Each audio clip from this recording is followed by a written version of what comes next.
Hey ladies, it's Tina, and it's been so long since I've updated that I wanted to come back and say hi.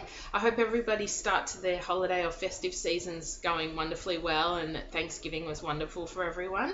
And yeah, 3 weeks from Christmas. How crazy is that? So, guys, I haven't been around as much. I haven't been updating, and I've been watching your vlogs and loving the journeys that you've all been on, and hoping so much for you in the good times and the bads that have been on, and yeah, sending all my love with, I don't know, ESP as opposed to actively through YouTube. And that's been because I've been on a break. Basically, I didn't ovulate the last time I spoke to you guys. I took Primolet to induce AF, and it took like 9 or 10 days after my last tablet to show. So that would have meant that I was ovulating around mid-November if I ovulated, and then it'd be around now that I'd be checking for pregnancy or taking tests. Sorry, checking for pregnancy.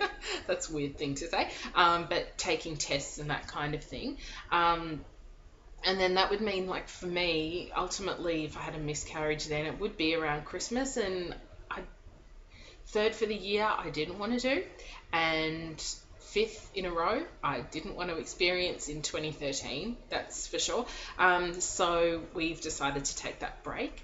I also got really down about the whole TTC journey, thinking, when is this going to end? It's like a sentence. I know we all feel it. And I just, it's just this sentence that is, for me personally anyway, with recurrent miscarriage, the high of getting a positive pregnancy test, and then the realization that the pregnancy has discontinued. I didn't want, I'm over it, I'm so over it. And that's a really bad attitude, but it's honest. It's telling you where I'm at. So that's really what I was going through for the past couple of weeks. Now, the reason I'm back is because I'm sort of getting back. You know how it ebbs and flows, and you go through great moments of elation and feeling really like I'm taking this by the BALLS's, and I'm running with this, and and then you can go into the mode of, oh my goodness, why me? Why this? Or how much longer? I don't want to do it. Can I do it? I mean, these are the things that I think about, and I've certainly been going through that at the moment. So at the moment, sorry, at the last few weeks, but I am, sorry, that's my washing machine. I don't know if you could hear that, but it's just saying the cycle's over.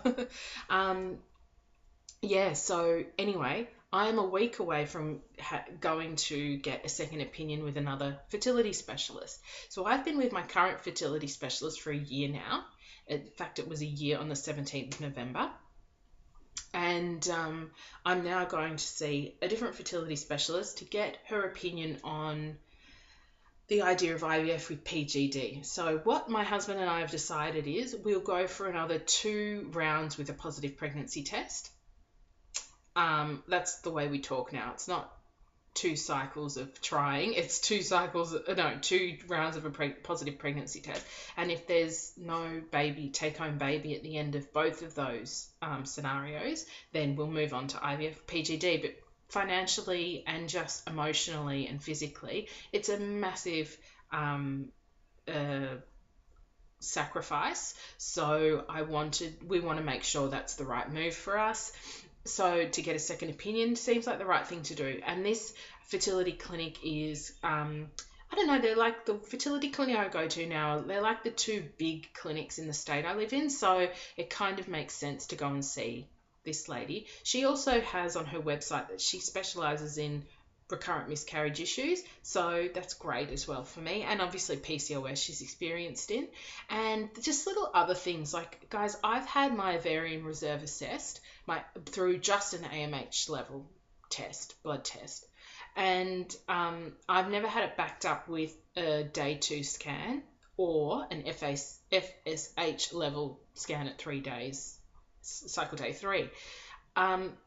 I don't know whether that was because my AMH level came back higher than was expected, or whether my fertility, I don't know. I don't know why that hasn't been properly evaluated for me. And this fertility specialist says that's really the only way to test it properly, or the best way. AMH level can be unreliable. And I don't know whether they say that when women are told they have a level of under 10.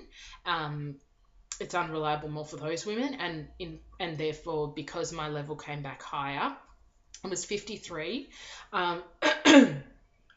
which is, my fertility specialist was saying it's indicative of a girl in her early 20s. Because I have PCOS, obviously, it's higher, and that's normal for PCOS people. But I don't know why. I don't know whether that's why I wasn't then given these extra scans, the scan and the blood test to back it up, just to get a full circle sort of kind of idea. But anyway, this fertility specialist does that, so I just feel like it's just a good idea to go and see her and have a chat with her, because she might just do those extra little things. I don't, she's the kind of fertility specialist that you see, like on the Today Show. Like, we've got a Today Show here as well, and she'll be the person that's on that show, talking about fertility preservation, talking about fertility issues, PCOS, all kinds of things. And she's very much in the spotlight and revered. And my fertility specialist still is an excellent fertility specialist, and everybody knows of her. But I just thought it'd be good to go and see this lady. I'm also now being referred to the recurrent miscarriage clinic at the Women's Hospital here. On the 2nd of January, I'll go and see them, which means that when I next get pregnant, I will have scans with them weekly up until 18 weeks. And I will also have lots of other testing done with them as well. So I'm going in a week for a second opinion with the private fertility specialist. Then I'm going to the Women's Hospital to the recurrent miscarriage clinic. They're going to do tests. So now I've kind of got 3 people in my team, which feels really good.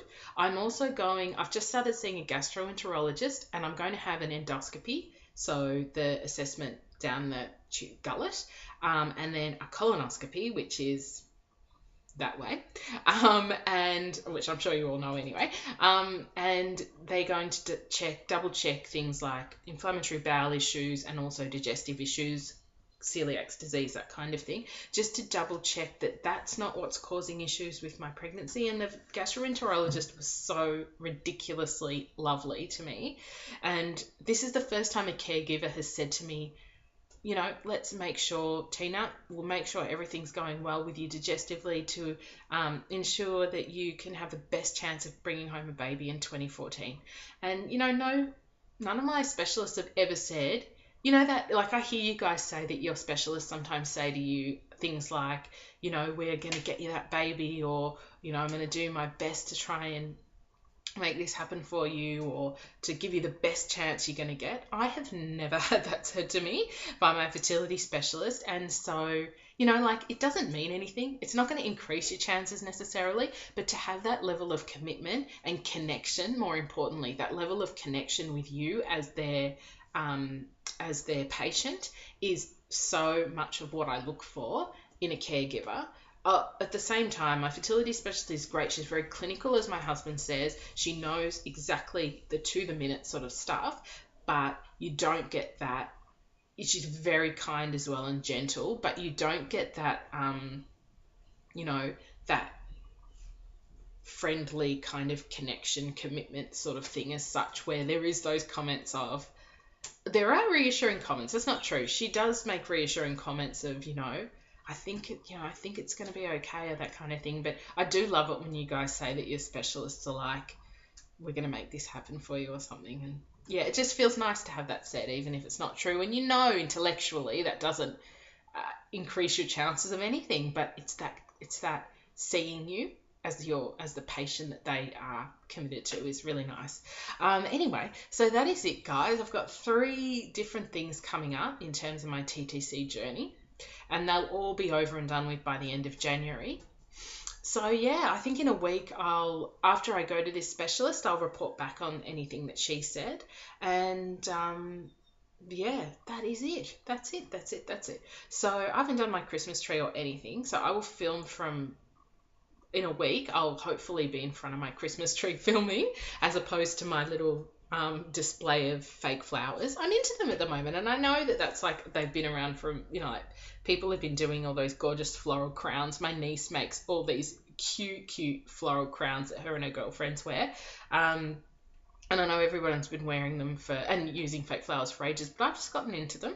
And I know that how's the way they used to be so tacky and now it's like cool to have fake flowers around. It's so funny. So anyway, yes, we'll have a different background next time, but I'm so happy to be back and chatting to you guys, and I do feel a lot better about my journey now that I'm armed with this team of assistants. And we'll just see what happens next year, guys. But for now, I'll report back in a week's time after I see the specialist, and I hope you're all well. And let's do this, guys. Let's do it next year. Let's just get it done. Let's have it over with. Let's start mummy blogs. Let's just get it on. Yeah, that's my thought anyway now. So I'll talk to you guys soon. Bye.